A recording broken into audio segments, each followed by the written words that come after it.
پېښور کې د نېشنل یوت کارنیوال مقابلو کې د 110 مختلفو تعلیمي ادارو او دینی مدرسو 2000 طالبانو برخه اخیستې کوم چې به 4 ورځې جاری وي. د کې لکانو او جنکو ته یو شانتي موقع ملاويږي او سپیشلی د جنکو د لپاره بزوایم چې دا ډېر زیاته ښه موقع ده. ټول لدی کې پارټیسپیټ کول پکار دي ځکه چې ټول خیبر پښتونخوا د هر ځای نه د هر سیمې نه خلک راځي دي کې پارټیسپیشن کوي.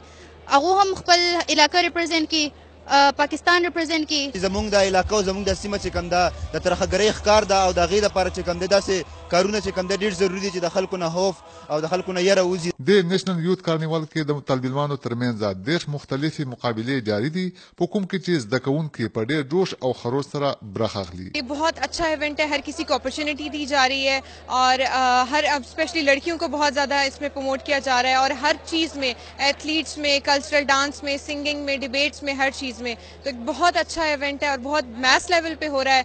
دا ډیر زیات ښه ایونټ دی لکه د سٹارټ نه د اوسه پورې ډیر زیات ډیسپوینټ نه کړو چېرته هم او انشاءالله د دې نه به زموږ صوبې ډېر یو ښه امیج لاړ شي. تر اوسه پورې د طالبانو ترمنځ شو مقابلو کې لومبي پوزیشن اخیستونکو زده کوونکو ته د لوبو او د ځوانانو د چارو صوبایي وزیر محمود خان میډلز او نقد انعامونه ورکړه او د دوی حوصله افزایی وکړه. قیوم سپورتس کمپلیکس کې جاری د نېشنل یوت کارنیوال کې کلتوري سټالز هم لګولې شوي په کوم کې چې د پښتنو حجره هم جوړه ده او ځوانان پکې د ټنګ ټکور سره خوندورې اتنې کوي.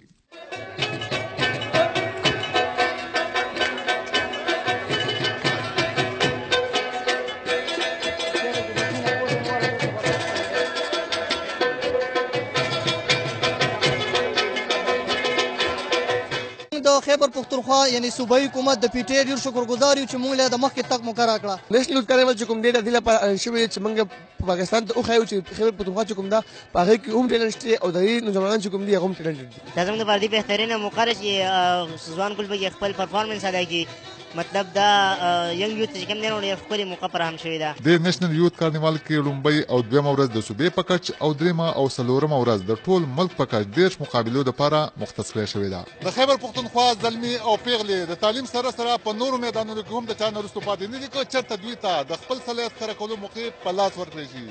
کیمرامین سردار یوسفزي سره ولهیان باجوړی، خیبر نیوز، پېښور.